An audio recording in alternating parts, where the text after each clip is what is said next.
Hey guys, haven't made a video in a while, but I figured I would do a quick review of the new Immolation single, Adversary. If you followed the channel, you'll remember that I reviewed the last release that they did. I think it was called Acts of God. Found it to be very uninspiring, rather. No matter how many times they bring back the old logo, they just can't seem to reignite that fire from the early 90s releases. And it all comes down to how they build their riffs.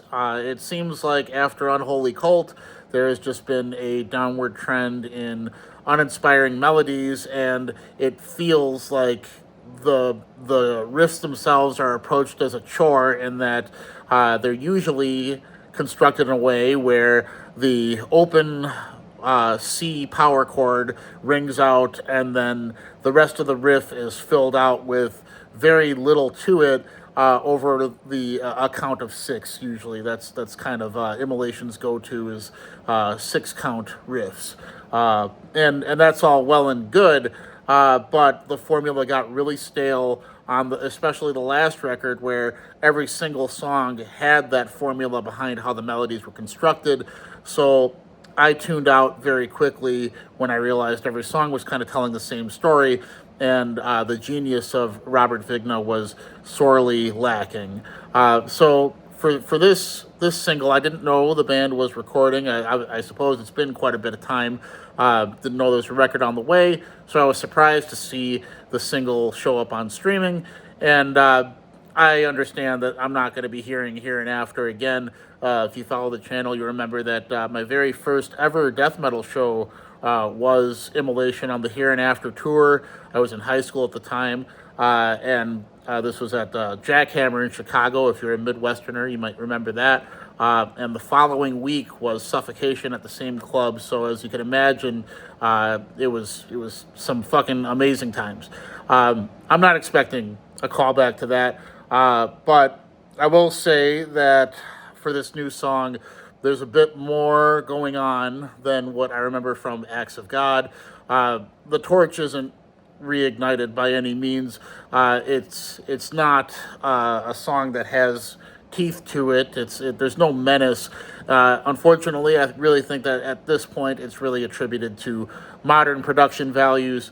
I don't want to admit it because it's an aesthetic choice, and it shouldn't matter that the sound is coming across my ears the way it is. I should be able to detect the storytelling appropriately from the melodic choices.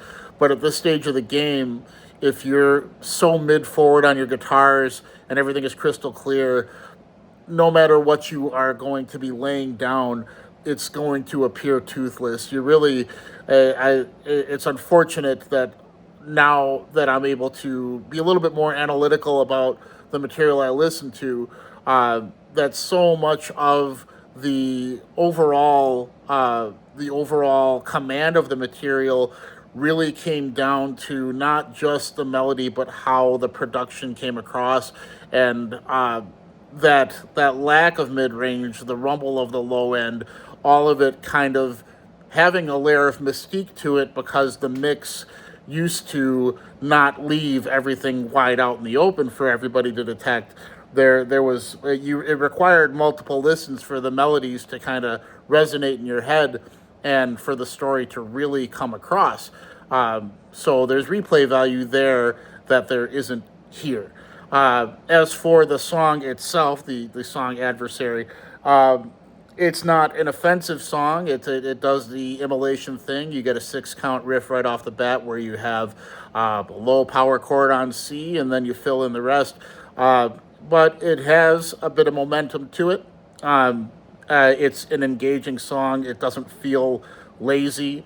The vocals have a bit of the lyrics have some cliche to them, which is unfortunate because Ross used to have some pretty inspired lyrics to him. But at the stage of the game, with how gimped Christianity is, like what more can you say? On the whole, I am glad that they ditched the political angle they were on, and they went back to the real spirit of the band, as much as it doesn't have the sense it used to, where it was shocking to be anti-Christian. But This song in particular, the construction of it, it's not really anything that is very cohesive. It has your ABAB structure until it decides to completely derail and go into a like a quicker waltz kind of pattern, but it's that the riff that it goes into has a bit of a drama to it, because whereas before the rest of the song kind of had equal beat placement for how the melody was constructed, the slower riff right in the middle of the song where the rhythm drops out has some chords that they hang on, which adds drama to it.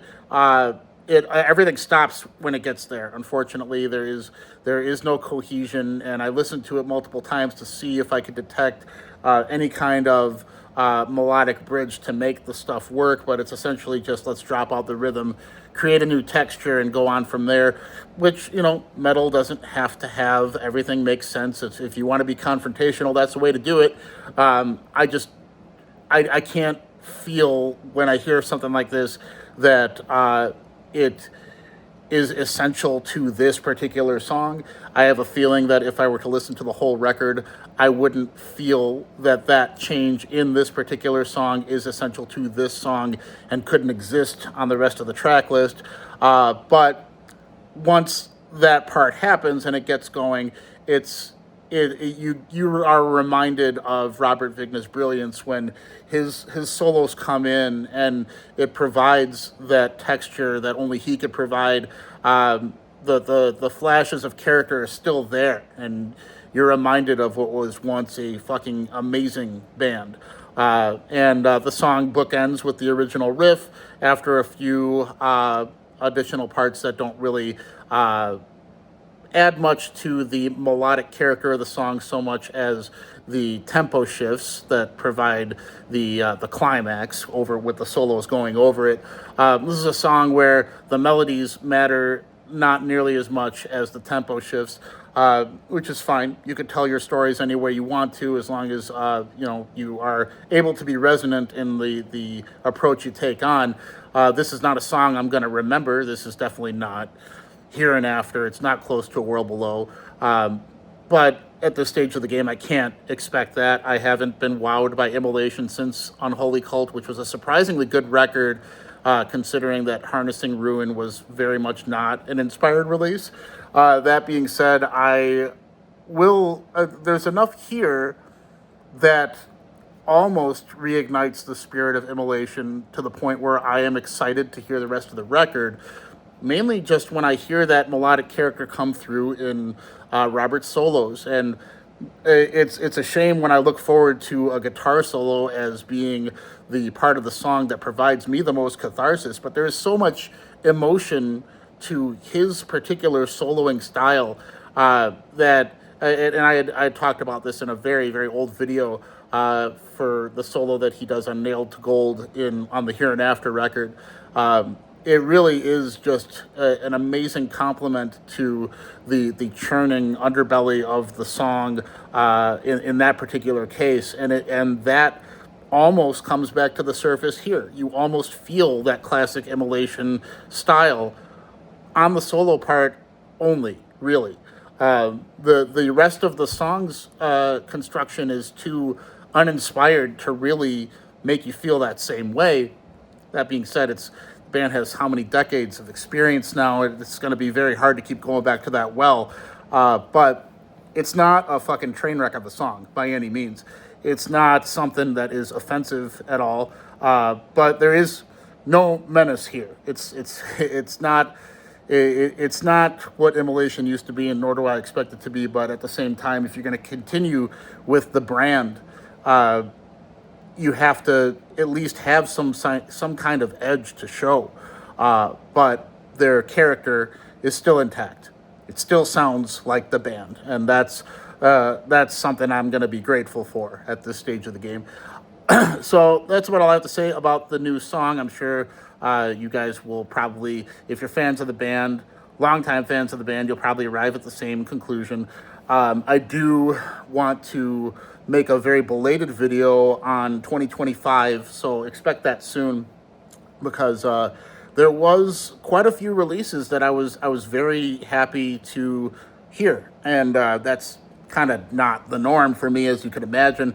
I had a really great time watching a lot of movies this last year, and there were a lot of records that kept my attention. Not all of them metal, but there were quite a few of them. I can't say that about some of the years previous. It was really awesome to have a few death metal records that I thought were very inspiring and still very different from each other. The what the hell, the fucking Gene Palubicki record that I reviewed. He has so many projects. Malefic Throne. I thought that record was really good.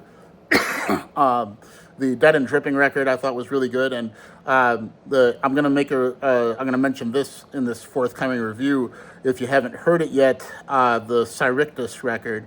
If you chances are, if you're a metal nerd, you're on this channel, you're probably going to go to Metal Archives, find out who's in some of these bands. I have a long-standing, close relationship with the guy behind Cyrictus, and it in no way steers how much I love the record he made. When I hear that record and the other two that I just mentioned, it reminds me of why I love death metal as much as I do, and gives me hope that there is some of that spirit left to cling on to while still developing in new and exciting ways while maintaining the tenets of what makes the genre great. So I'm going to talk about that record in depth. It's spelled Syrictus.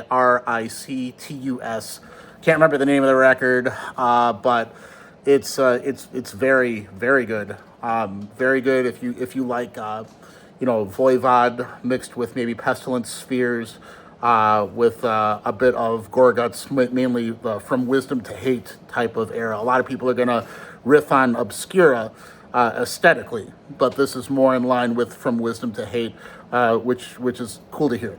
So I'll be talking about those records in addition to some others that I did not talk about, and there was quite a bit to listen to last year. I'm excited for this year. I'm excited to be surprised by this year, because a lot of what I'm going to talk to you guys about are artists I was completely unfamiliar with. So look forward to that. I am very busy. I'm working on another record, and shit will come down the pipeline when it does. But as always, thank you for tuning in. Look forward to more videos this year.